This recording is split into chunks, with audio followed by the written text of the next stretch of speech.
We're now going to talk about some of the religious issues and more, and we're going to hear from this week's scholar in residence of this synagogue. This is Rabbi, internationally known Rabbi Yosef Blau.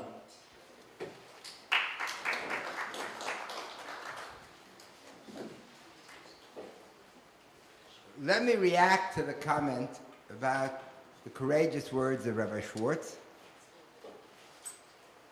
which are absolutely true. I know Rabbi Schwartz very well. My parents were actually congregants of his. And when he was a rabbi in the Young Borough Park, I already was married and out of the house. But unfortunately, the consequences of Rabbi Schwartz's word and what actually happens out in the field don't correlate as strongly as, let us say, we'd like it to. Right? I'm going to initially speak about all the standard arguments used in the Orthodox Jewish community for not going to report abuse to secular authorities and not going to the police. And at this point, I've spoken about this so many times that I feel frustrated to have to give the talk again. But apparently it's going to be necessary until one day when they say, Ad kan, enough, you don't have to talk about it anymore. But I should point out, and I think it's very important, that very often the legal, we use the term halachic, arguments are cover for cultural considerations.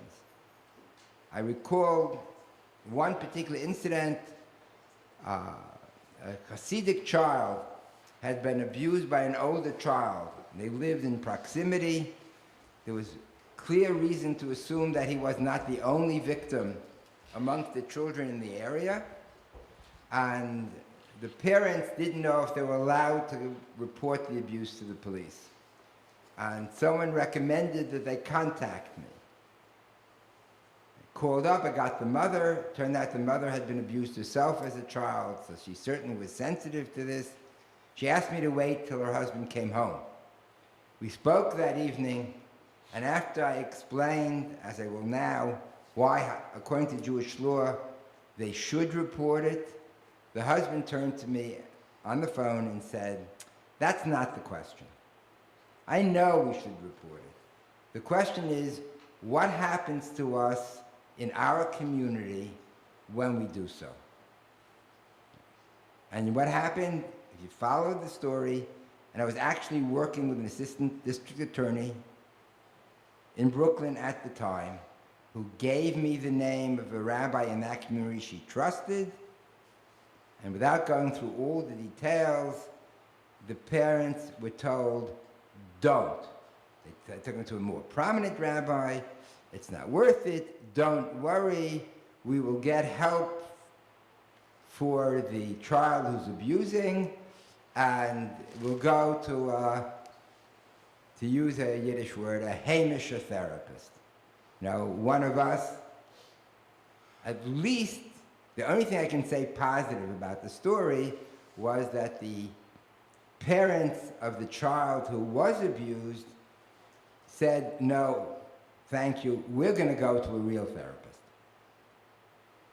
And I have no reason to assume that the older boy who abused was helped at all, and I have no evidence, but it would be remarkable if he didn't abuse anybody else. What are the arguments that are used? And they were quickly mentioned by Dr. Solomon. The first and perhaps most important is the argument about Masira. Masira is a very powerful term which, interestingly, is not mentioned in the Bible at all, and yet one is permitted to treat an individual who is a moser, it's just a variation on the word, a person who takes his fellow Jew to the secular authorities to have him punished is considered, in some respect, as almost a murderer. And you're allowed to literally kill the Moser. He's a traitor to the community, and often he was an actual traitor to the community, trying to gain favor from the heads of the country who were often anti-Semitic. So just use of the word is enough to frighten people off. Let me explain the different reasons why it's not applicable to abusers. Number one, there are great rabbinic authorities who literally say that since the Moser refers to that which takes place in an anti-Semitic society which does not follow law and equal treatment of all its citizens, and therefore there is no such concept in the United States of America, period. Now, not everybody accepts that. Right? But this was the position of Rabbi Soloveitchik. I think it was both Rabbi Soloveitchik, one in Chicago and the one in New York, certainly major rabbinic figures. But let's not assume that position. Right? The requirement to go to Jewish authorities to deal with criminal or non-halachic behavior only can exist in a situation where the Jewish authorities are capable of dealing with the problem. Right? So, for example, take an extreme example, we no longer have a criminal legal system that will deal with a murderer. Right? The ability to punish a murderer ended 40 years before the destruction of the Second Temple, which is approximately 2,000 years ago. So if we have a murderer, the murderer is a danger to the community. He's not going to just murder someone and walk away and never bother anybody else. And we have an obligation to protect the community. So then we have to go to the only authorities that have the capacity of incarcerating and taking that murderer out of society. Once there is an understanding of how, one, that most abusers will not stop, so therefore they are an ongoing danger, not just to the particular victim, which they will tend to victimize again and again, but to potentially many other victims. And I must add to that, this doesn't go away when they get older. I'm saying it because of a particular situation, which is one of the first cases I got involved with, where we got a well-known abuser, well-known later on, to a quality psychologist, but it was in the end of the 1980s, a long while ago, who said, well, he's above a certain age, libido has changed, people know about it, he's no longer a danger. And when we finally got him out of work and he finally was arrested, the number of people that had been abused in the 13, 14 years in between was quite substantial. So they get older, they still do it. Grandparents abuse little children, not just young adults. It's not a crime. There are certain crimes of passion, there are certain things that young people do that older people don't do. Abuse does not fall in that category. And if you question me, since I'm not a therapist, I'll let any therapist, respond. our obligation to protect the victim is also very important halachically. Miss Wolf, I said Gopin because I knew Rena Gopin-Wolf when she was 6 years old and in first grade. I was her assistant principal at the time. Unfortunately, I had no clue. And I must admit that if I had a clue, I wouldn't have not known what to do either.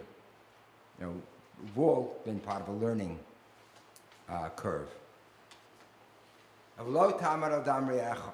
Lo tamar al dam re'echa means that we can't stand by idly while someone else's life is being threatened. And I think you've heard enough, we've all heard enough to know that victims of abuse, lives have been threatened.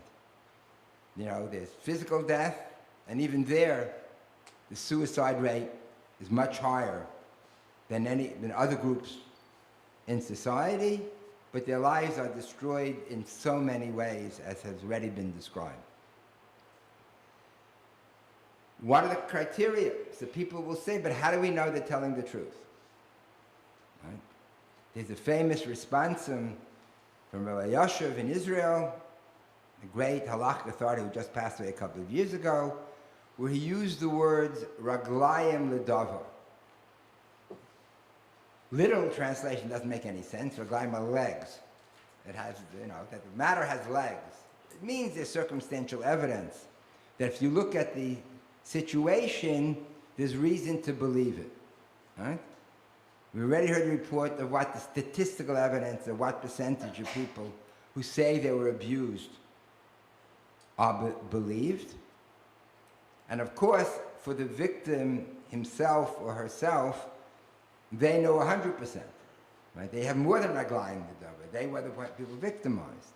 So there's no question, if we're really true to ourselves, that they have an obligation, not just allowed to go. I'm careful using the word the obligation about victims because the experience that I have makes me extremely uncomfortable to talk about obligations on victims. They've been victimized enough. Let's not put further burdens and blame upon them. They blame themselves for things that obviously they shouldn't. What happens, I'll deal with the next stage. The next stage is to say, you're right, but who should determine whether there's circumstantial evidence? It's a Jewish legal question. You need to go to the rabbis.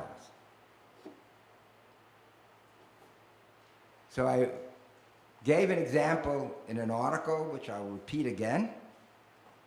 The Talmud discusses the question of someone who is ill and whether they should eat even on the fast of Yom Kippur, the Day of Atonement, the holiest day of the Jewish year, right? Normally, one's not permitted to eat anything, obligated to fast.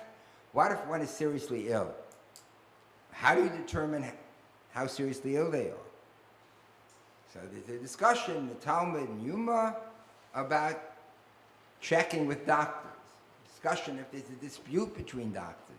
Dispute between a doctor and the person, him or herself, who knows their own health. At no point does anyone suggest in the Talmud that, ask the rabbis. Right? Why? Because that's a question of expertise. Right? It's not the only example, but there's a question of expertise. To know whether the person's sick enough that it's absolutely necessary that they eat something, you need to be medically trained. To know whether someone's been abused or not, you have to be psychologically trained. Rabbis are not psychologically trained, period, right? And even if they take a course in pastoral psychology that spends a session or two on it, it's not what we would call, or should call, serious training. I'll go one step further. In the same fashion that when you talk about doctors, you wouldn't ask a psychiatrist or a dermatologist, where the person's physical condition internally forces them to have to eat or not, even though they're doctors. Not every therapist knows enough about this area to be able to make a judgment about someone who's been abused. Some people get wonderful training in gerontology, and they're very important work that they do, but it's something else. So I don't understand at all the argument about asking rabbis, and I am a rabbi. I've been in contact with, over decades, with many rabbis, and I will tell you publicly, in front of a camera, rabbis get it wrong. The only rabbis who get it right are the rabbis who say, I'm not the one, I don't know enough about it. If you want to check with someone, I have in my drawer a list of proper therapists whom I've found out about you should talk to. And after all, every victim has to talk to a therapist anyway. It's unfair, but it's necessary. The second argument, of course, is Lashon Hara. How can you say bad things about someone? He abuses a person. How can you badmouth someone? Well, here it's quite clear. The Chavetz Chaim, who wrote the major work on Lashon Hara, says when there's a purpose, when you're not just doing to say bad things, hard for me to imagine a more important purpose than to protect victims. Thirdly, they talk about Chilul Hashem. It's a scandal, and it makes the Jewish community look bad. And they're right. But the scandal that makes the Jewish community look bad is that we cover up abuse. I once heard what I consider the most twisted argument, which says if everybody covers up, no one will ever find out. And if no one ever finds out, there won't be a scandal. So we protected the community. To me, it's absurd, aside from the fact that anybody who lives in the world of today knows there's no such thing as no one will ever find out. Who are we kidding, you know? Everything's out instantaneously in the world. But that's to blame somebody else. Always, it's not the abuser, it's not the people covering up, it's the people who are courageous enough to reveal it. They're creating the scandal, people wouldn't know. No, they give us the little bit of Kiddush Hashem, of something positive about Judaism that comes out of it, because we do have a few people who actually step forward to protect victims. I said it's often cultural, not halachic, and that different parts of the Jewish community have different experiences and different relationship with the outside world. Some are very insular, and therefore they have no trust in the secular authorities because they feel they can handle everything within, particularly communities that came to this country after the Second World War. And there's a communal trauma based on the Holocaust. For those who survived, we're talking about, which gets transmitted to their children and grandchildren. We can't trust those outside authorities. They're prejudiced against us. In cases in Brooklyn, they all would argue, every jury is going to convict a chassid. So therefore, we can't go to court. They're always going to be, they're all anti-Semites, they all hate us. I won't discuss the broadness of anti-Semitism. Everybody doesn't hate us. We'll leave it at that. Then comes the issue of the destruction of families, which plays out in all kinds of ways. Just thinking of a conversation I had with a young woman just a couple of weeks ago. She was abused by a head rabbinic figure in Israel. And so the initial thing she was told by those covering up for the abuser was, if you tell anyone and people find out that you were victimized, you'll never get married, right? You won't get a shidduch. Miracle of miracles, she's married. Married a lovely fellow. You know what she hears now? Well, if you got married, obviously you weren't abused, right? She's wrong either way, right? She doesn't get married, it's proof, because she's damaged goods. If she got married, so since damaged goods couldn't have gotten married, so she wasn't damaged. So no one abused her.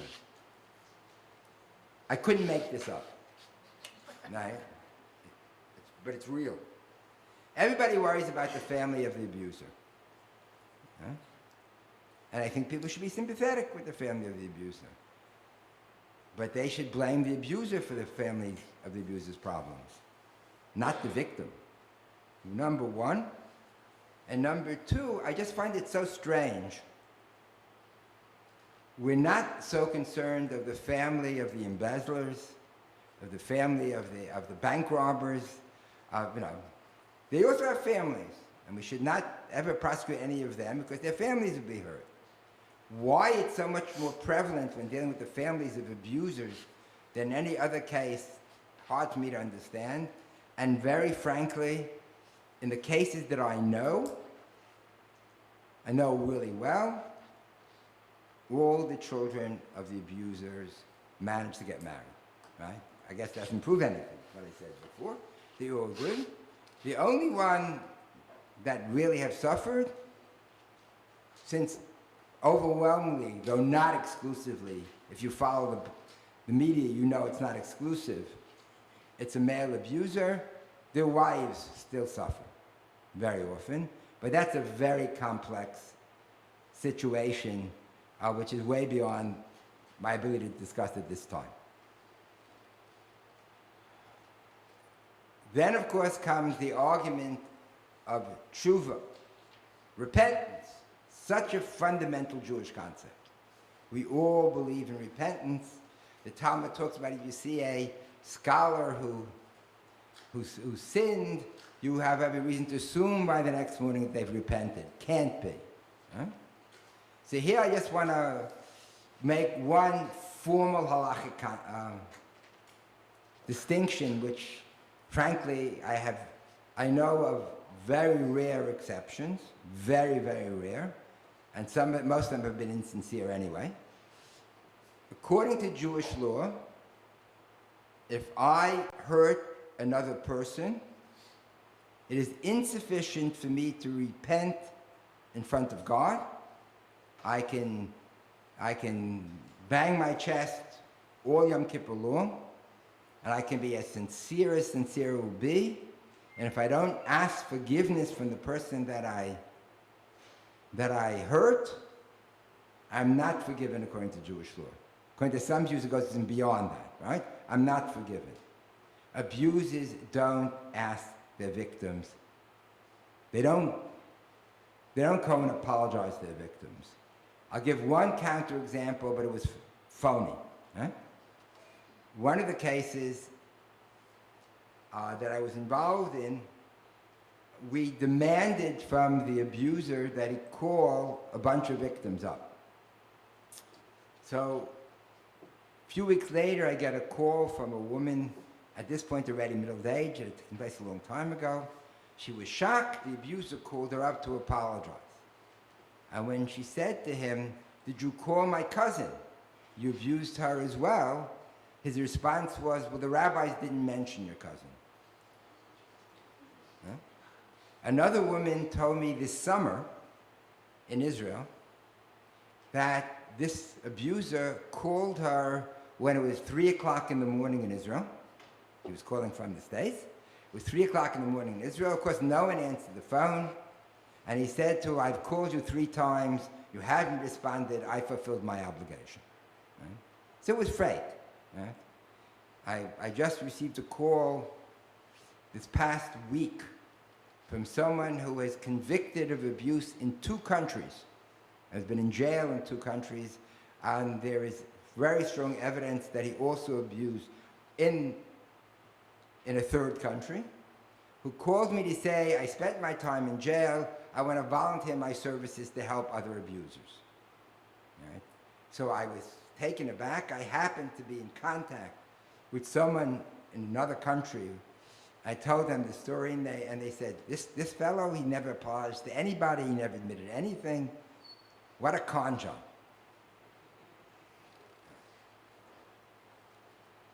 We have a tremendous obligation to victims, and we don't fulfill it.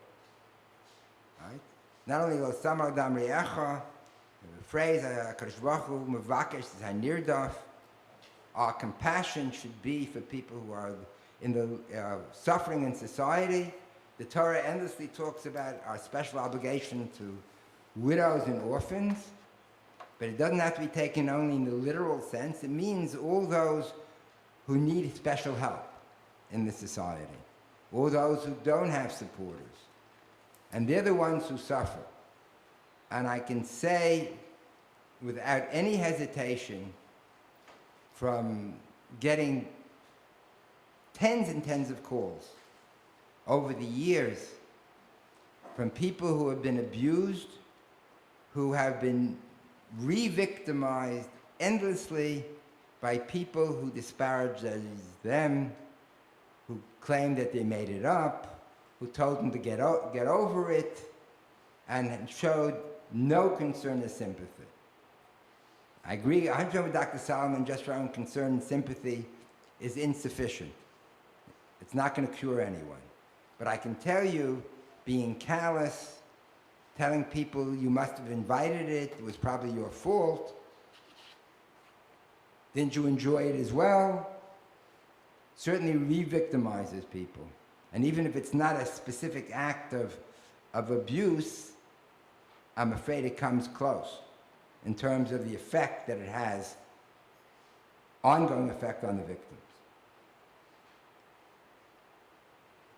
Someone's going to say, but I went through the Gemara, right? Like Solomon quoted a Gemara, and the Gemara wasn't clear what exactly the offense of that scholar was, right? Go through the response in literature, very few cases discussed. And that's true. But that's true because certain notions were not well understood in society. Certain terms that are now used didn't exist. And therefore, things we use, other terms we use, other ways of describing things, because people didn't talk about abuse. That wasn't a term that was out there, right? Not just in Jewish law, but in society in general.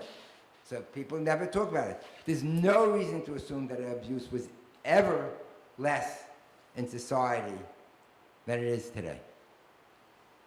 Why am I focusing on the Orthodox community? Is it a particularly Orthodox Jewish problem? No.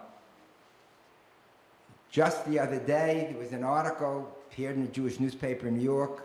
A Reform rabbi and the Reform Rabbinic Organization did almost just as good a job as covering it up as if they were an Orthodox one. Didn't make any difference. I've not been involved in interfaith activities with the single exception of going to one meeting on abuse. And I met with prominent clergy of other religions, and the stories were all parallel. A nuance here, a nuance there. Fundamentally, it was exactly the same. We're not worse than everybody else, but we're not better either. We have very few studies. The first study that came out and said that the problem of abuse in the Orthodox community, they interviewed a bunch of women, was essentially, they used the same criteria as the national study, got the same response, the same percentages, and I was part of a panel in which they tore the psychologists who wrote the study apart. It could not be. Your method was incorrect. You asked the wrong questions. Your sample was not representative. Every possible thing. I was, at that point, supposed to give a response at a conference. So I went to a few psychologists and psychiatrists that I trusted. And they looked at me and said, of course it's the same as everyone else. Why should anybody think that it's different? And why do everybody getting all worked up about it? And of course, any subsequent study has shown that essentially it's the same in other segments of society. So it's a societal problem. And by the way, it applies for the wealthy and for the poor and for different ethnic groups and the racial groups. It doesn't make a significant difference whatsoever, right? Our responsibility is for our community. I want to make two last points, and then hopefully you'll ask questions. So we'll get more out of it. Number one, I take particular pride, and I usually don't like using that word. There was a notorious abuser who was a prominent rabbinic figure who ran away to Israel. And the solution, by the way, for abusers was they should go away somewhere else. And somehow the magic of Israel, the magic simply of being in a new environment, and they'll get cured automatically. Right? But of course, from a legal perspective, it works for the abuser. Extradition is complicated, it doesn't always get done, and in cases that I know where American students were victimized in Israeli institutions, they're not prepared to go back to Israel. To a country that they don't know well. They managed to go to one of the American institutions in Israel where they didn't learn any Hebrew anyway. They don't know the language well, and therefore they won't come for prosecution. Right? And situation came up many years later, complaint about abuse of the same person with an American student in Israel. And a rabbinic court in America listened to the victim, found the victim credible, and said, we're transferring it to a rabbinic court in Israel. The rabbinic court in Israel said, well, we only have one new complaint. Why that's enough? If someone stole money from a grocery, no one would say, we only have one complaint, so we're not going to deal with the case. Right? You have to steal 2 times, 5 times. Right? And the others took place so many years ago. So a reporter who I was close with called me up and said, I'm calling one of the prominent rabbis in the rabbinic court in America that dealt with the case. Did you give me any advice? So I said, yes, I want you to ask one question.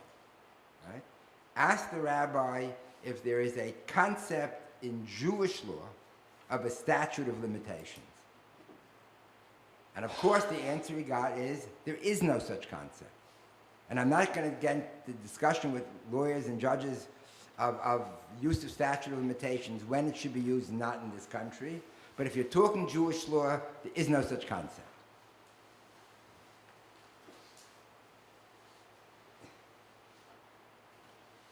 And finally, I focused what seems to be a bit on clergy abuse.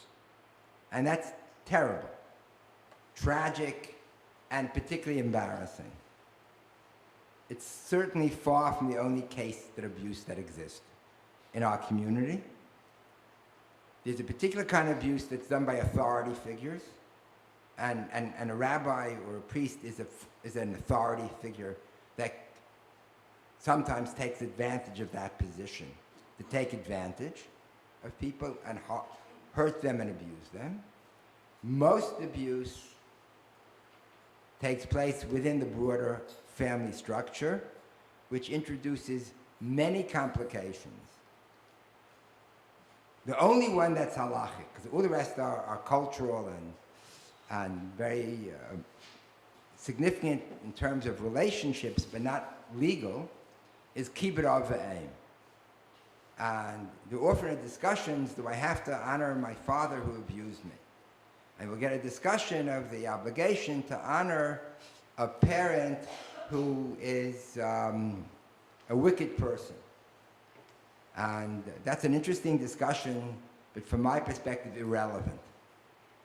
It's not that the victim of abuse doesn't have to honor his or her parent because the parent is wicked because he's an abuser. It's because the parent who abused the child and has not asked the child for forgiveness is continuing to abuse the child. And the child, it's literally under the famous dictum of Rabbi Akiva, Chayecha Kodman. The child's life comes first. And a parent who is hurting the child and continues to hurt the child, or even with a parent who continues to cover up and hurts the child has an obligation when young and when an adult to protect himself, to protect herself, and that alone says, get away from the parent. What to do when the parent passes away and about sitting shiva, that's a different question. But I'm talking about, this is used to tell the child, you can't go to the police, you can't do anything, you're dishonoring your parents. Child has to survive. Thank you.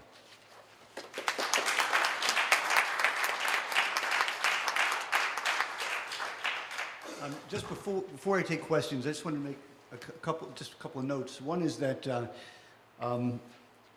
we've talked so far about the various harms to a person who's victimized. There's also a harm that maybe was mentioned, but I just wanted to mention it separately, to our community, and that is that in addition to psychological, emotional, and physical harm, there's spiritual harm, and many of the victims, or some of the victims, leave the faith.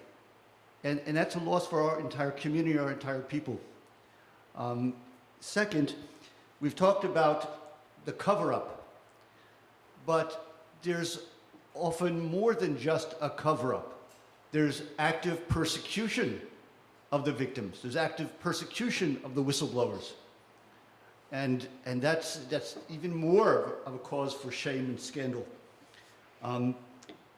As to these issues and also some of the halachic nuances, I believe that the Decalogue Society may have disseminated an old article, a law review article that I wrote on this subject that talks about all these different points. And so I'm not going to, obviously I'm not going to mention them, but I just refer you to that if you're interested in following up.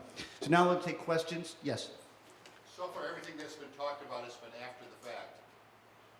When you're raising kids in a authoritative, respect for authority, respect for parents, respect for elders, what do you say to someone who's 5 years old, or 10 years old, or 15 years old, to have them be themselves and not fall into the trap of exploitation? Should I ask that question? It's an excellent question, and I thank you for, helping us with the lacuna of that which we didn't discuss. There is material for children to give them aid in understanding when a touch is inappropriate, even on an age-appropriate level for very young children. There are programs available for every school where teachers in school should be trained. Children come to school and their behavior is changed, and they show certain symptoms that should make one suspicious that they have been abused in some way. So even if it's abused at home, it'll be reflected in behavior in school. And there's a responsibility of the school to go to the appropriate authorities. They're mandated reporters. There are technical preventive things that one can do. We spoke before about no locked doors, windows in every office, where someone should be afraid. They know that people can see.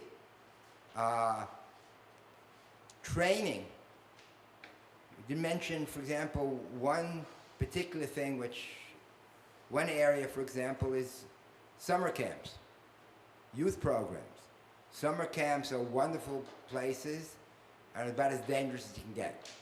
Right? You have 18, 19-year-old counselors. There's no way they're all trained.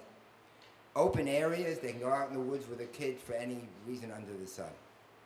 Which doesn't mean there can't be rules for camps, that there should be that had come from the Boy Scouts of America, the American Camping Association. There's training that be given to staff people in the camp to notice things, to be helpful, to know, and also limitations on behavior that at least will restrict some people from doing things because they won't be able to. Right? You can't prevent everything, but there's a lot that can be done. And educating the populace is the most important part. I was at a conference in Israel after a particular scandal about a seminary in Israel. And one of the speakers at the conference was the head of a major seminary in Israel who spoke about all the measures they had put into place in his school to protect the students. And by the way, 18-year-old young women also need to be protected, not just 5-year-olds. And I raised my hand and I said, you put all these measures in place. You came to America on a recruiting trip, and there's a scandal in the air about a different seminary. How many parents asked you anything about what measures you have in place, how you respond to the scandal? And the answer was zero. Zero. When all the people in this room send their children to a school, when they send their children to a summer camp, when they send their children to go to a youth activity in a youth program, how many of us ask any question about what are the rules, what is the training, what is that institution doing to protect children? And if the parents don't care, don't complain about the institutions. We have a responsibility as well. Can I add something? Maybe I misunderstood your question, but I think you were asking me, you were asking also. Is that on? I think you were asking also about how we can educate the 5- and 6-year-olds, and so that they understand if they're inappropriately touched, or worse, to tell somebody, or to recognize. You know, on the one hand, we give them the message that they need to respect their elders and their rabbis, and on the other hand, we're telling them the alternative message to tell on those very people. So I think that's the question you're asking. You know, I like the example. You tell kids not to take candy from strangers. Right. Until they come to shul. Exactly. All right, so I want to answer that because it's taking me a lifetime to say this. I absolutely refuse to take responsibility for what happened to me when I was 6. All right? I did exactly what a wonderful little girl is supposed to do. I loved and trusted the people that were supposed to take care of me. That was my job. So, the only thing that we can do is to encourage children to tell us if something happened, to tell them there are places in their body, and to tell us. They will not be able to, for the most part, to the best of my knowledge, I couldn't tell somebody who I loved off. I couldn't tell them to go away from me. I couldn't do it. I could only do what a 6-year-old could do. And it took me a lifetime to recognize that. I was trusting and I was loving. And that's what I'm supposed to do at 6. The rest of us, adults, it's our responsibility to make sure we know where our children are, who they're with, and not to enjoy the peace and quiet that comes with everybody being quiet. It's quiet, I can rest. If it's quiet, you should know where your children are. Yes, sir. Yes. There's two things. One is that perhaps contrary to the assertion of one of the other questioners, I'm aware of a situation from a number of years ago where one of the prominent rabbis in the community actively worked to suppress the report of a particular situation, and that woman indeed was subject to verbal abuse within the community because she chose to turn the matter over to the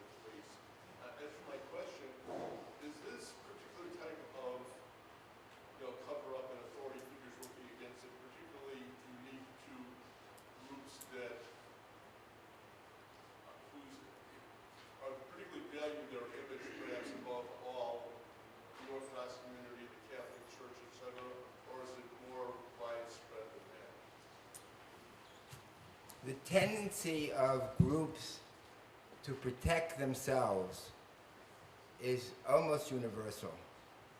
If you belong to a union, no, there's union solidarity. And I'll say it in front of wonderful police people. The police department protects its own. It's not the Catholic Church does, the Orthodox Jewish community does. It's the nature of communities to see things from the perspective of the image of the community and the impact upon the community. It's our responsibility to change that, right?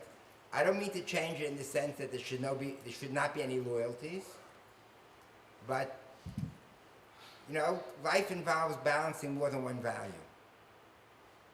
You know, when we talk about the legal system of Judaism, we're not talking about knowing one legal principle.